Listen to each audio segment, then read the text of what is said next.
Assalamualaikum Dr. Haiza and fellow friends. Today, our presentation focuses on market dynamic and intervention with a specific emphasis on the demand for rice, a fundamental global staple, particularly vital across Asia, forming the daily diet for millions worldwide. In economic terms, the demand for rice refers to the quantity that consumers are both willing and financially able to purchase at various price points over a given period. Rice demand is characterized as a necessity good, leading to consistently high and stable demand and exhibit inelastic demand, meaning it's less sensitive to price change. Several key factors influence this demand, including the price itself, though its impact is minor due to necessity. Consumer income level affecting quality or quantity purchased, population growth and urbanization directly increasing overall demand, involving taste and preference, the availability of substitute goods like bread or noodle, and finally, government actions such as subsidies or price controls. Understanding this complex demand dynamic is therefore critical for producer planning their harvest. For policymakers formulating strategy relate to food security and resource allocation, and ultimately for ensuring the stability of this vital market. I will present question 1A, which is about the demand and supply of the rice. For part 1, we sketch the demand and supply curve based on the data given. The demand curve shows an inverse relationship between price and quantity demand. When the price decreases from 1.5 ringgit to 1 ringgit, the quantity demanded increase from 10 to 35 units. So the curve slopes downward. In contrast, the supply curve shows a positive relationship. When the price increases from 1 ringgit to 1.5 ringgit, the quantity supply increased from 25 to 50 units. So the curve slopes upward. Both curves are plotted with price on the vertical axis and the quantity on the horizontal axis. For part 2, equilibrium occurs where quantity demanded equals quantity supplied. From the table, this happened at RM 1.10 with a quantity of 30 units. At this point, the market is imbalanced with no shortage or supplies. I will continue with question B, which is the demand function. The formula is QD equal to plus BP. Next, we find the slope B. B equal change in quality demanded divided by change in price. So, we calculate B equal 30 minus 35 divided by 1.10 minus 1.00. The answer is negative 50. Next, we find the intercept, which is A. We substitute the value into the formula, which is 35 equal a minus 50. So, A equal 85. So, the final demand function is QD equal 85 minus 50B. Thank you. Second, supply function of rice. The formula of supply function is QS equals C plus DP. First, we have to search D. The formula of D is QS per P equal Q2 minus Q1 per P2 minus P1. P1 is 1, Q1 is 25, P2 is 1.10 and Q2 is 30. And the next step is D equal 30 minus 25 per 1.10 minus 1. And D we have to 5 per 0.10. And the last answer is D is 15. And now we have to search supply function. The formula of supply function is QS equals C plus D.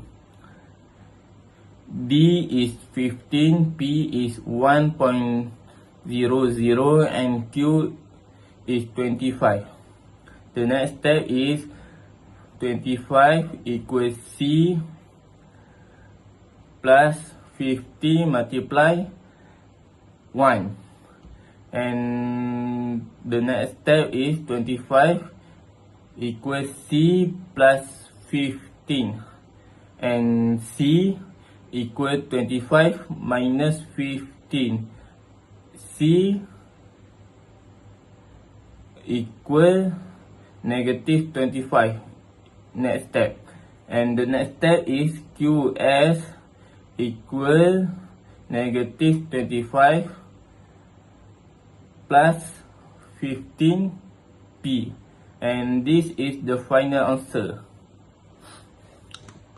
Moving on to the next section, we will analyze the impact of government intervention through a subsidy of RM0.45 per kilogram of rice.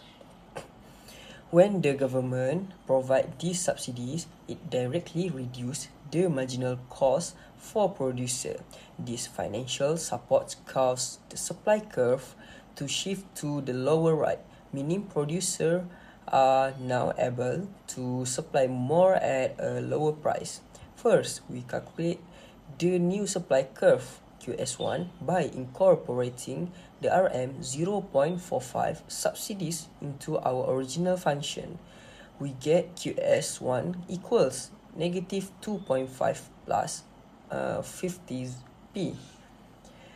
Next, to find the new market equilibrium, we set the quantity demand equals to our new supply, or QD equals QS1. By solving the linear equation, we find that the new equilibrium price P1 drops to RM0.875. Finally, to determine the new quantity, we substitute P1 back into the demand function. This gives us a new equilibrium quantity Q1 of 41.25 units. In conclusion, these RM0.45 subsidies successfully achieved two main goals, which are its lower price for consumer from RM1.10 to RM0.875, and it increased the quantity of rice available in the market to 41.25 units, making these essential foods more accessible to everyone. Based on the graph presented, the subsidy causes the supply curve to shift to the right from QS0 to QS1. This shift indicates that producers are able to supply a greater quantity at each price level due to a reduction in production costs. At the original equilibrium, which is the intersection between the demand curve QD and the supply curve QS0, the price is approximately 1 ringgit 10 cents with a quantity of 30 units. After the subsidy is introduced, a new equilibrium is performed at the intersection between QD and QS1, where the price decreases to around 0.875 cents, while the quantity increases to about 40 units. Therefore, it can be concluded that subsidies reduce the equilibrium price and increase the equilibrium quantity in the market.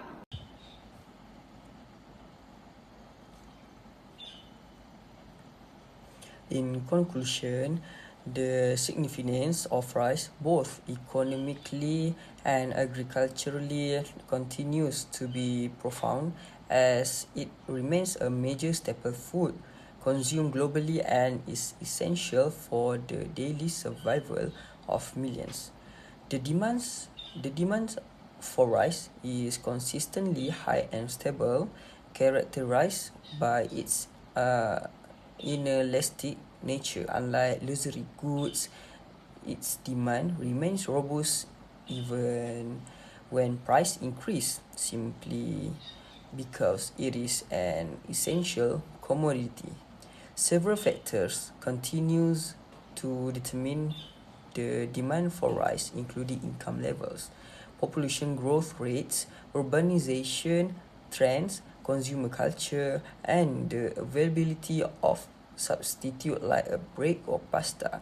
Among these, population growth plays a particularly significant part in increasing demand as more people require more food resources. Government intervention through measures such as imposing subsidies or regulating price levels plays a vital roles in ensuring the affordability of rice and promoting food security. Ultimately, demand analysis is critically important. It empowers producers to plan their production levels and set price appropriately, while also enabling farmer and other stakeholders to formulate effective policies and develop strategy aims at promoting food security worldwide. Thank you.